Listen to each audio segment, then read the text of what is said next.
Desde la antigüedad muchos osados se han atrevido a calcular la edad de las cosas que existieron hace varios cientos de años e incluso miles, como por ejemplo la edad de la Tierra, y no involucra viajes en líneas espaciotemporales como andar. Esto se trata de ciencia y de cómo usar la inestabilidad de los átomos para saber la edad de las cosas. Bienvenidos. Nuestro mundo se encuentra conformado por átomos que en algunos casos no son estables, lo que genera radiación. ¿Pero qué significa que no sean estables? El átomo se encuentra constituido por un núcleo conformado por neutrones y protones, las partículas subatómicas que le dan el peso molecular a cada átomo, y su respectiva nube de electrones. Los elementos expresados en la tabla periódica se organizan por la cantidad de protones que hay en el átomo. La relación que hay entre neutrones y protones es lo que determina si un átomo es estable o no. En este caso, el átomo de helio más abundante está compuesto por 2 protones y 2 neutrones. Cuando este átomo es perturbado por un neutrón, este se vuelve inestable y radioactivo. Pueden haber varios tipos de átomos del mismo elemento químico, pero hay algo que los diferencia en su núcleo: distinto número de neutrones. Recordemos que la masa atómica se representa principalmente por el número de protones y neutrones, y los protones es lo que diferencia un átomo de ser de un elemento o de otro. Por lo que si dos átomos tienen el mismo número de protones, pero se diferencian en la cantidad de neutrones, significa que estos dos son isótopos. Por ejemplo, el carbono tiene 3 isótopos, 2 de ellos son estables. El carbono 12 es el más abundante de todo el carbono en la naturaleza, y los 2 restantes en menor cantidad, el carbono 13 y el carbono 14. Este último es el isótopo inestable y radioactivo, el que desencadena una serie de reacciones nucleares para poder saber la edad de los fósiles. Dije fósiles. Perdón, señor. ¿Pero de dónde sale el carbono 14? Los rayos cósmicos son partículas masivas de alta energía, en general procedentes fuera del sistema solar, en su mayoría protones. Estos rayos son inicialmente llamados rayos cósmicos primarios, que interactúan a alta velocidad con las partículas de la atmósfera del planeta, iniciando una cascada de rayos secundarios resultado de la desintegración de estos átomos en electrones, neutrones, protones, fotones y muones. El carbono 14 es el resultado de una reacción nuclear exotérmica entre un átomo de nitrógeno 14 y un neutrón proveniente de los rayos primarios.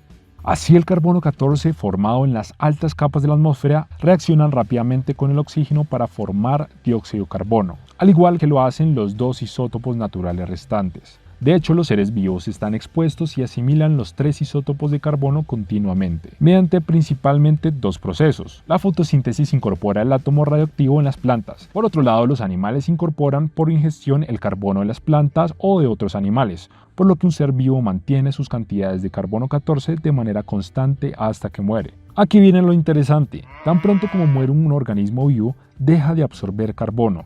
La proporción de los carbonos 14-12 en el momento de la muerte es la misma de cualquier otro ser vivo, pero el carbono 14 se descompone y no se reemplaza. Por ser inestable, va perdiendo masa y energía a través de la radiación, lo que hace a que tenga una vida media de 5.700 años, lo cual bajo su tendencia podría llegar hasta 60.000 años, mientras que el carbono 12 se mantiene constante. Pero aquí no todo es color de rosa. Este método ofrece resultados precisos siempre y cuando el carbono 14 presente en la atmósfera se mantenga relativamente estable, cosa que no siempre ha sucedido.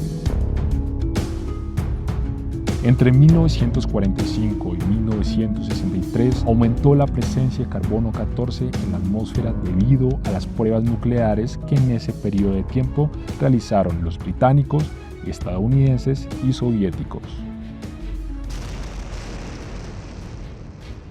Otra alteración del carbono 14 en la atmósfera se debe a la contaminación, que está interfiriendo seriamente en la datación por radiocarbono. Al quemar combustibles fósiles muy antiguos como lo son el petróleo y el carbón, de edad superior a 60.000 años, estos carecen de carbono 14. Así que la relación de carbonos 14-12 que se tiene en cuenta para calcular la edad empieza a contener interferencias en los cálculos para su exactitud. Así que probablemente se tenga que agregar un factor de corrección.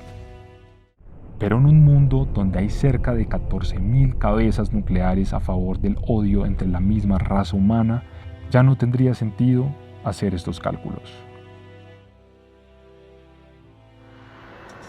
En un mundo donde no solo tenemos una cuenta regresiva para celebrar un año nuevo, también lo tenemos para contabilizar el tiempo restante para mitigar el cambio climático antes de que sea demasiado tarde. La contaminación con carbono moderno hace que una muestra parezca más joven de lo que realmente es, y el efecto es mayor para las muestras más antiguas. Una muestra que tiene 17.000 años contaminada con al menos 1% de carbono moderno parecerá 600 años más joven, o también para una muestra que tiene 34.000 años, la misma cantidad de contaminación causaría un error de 4.000 años.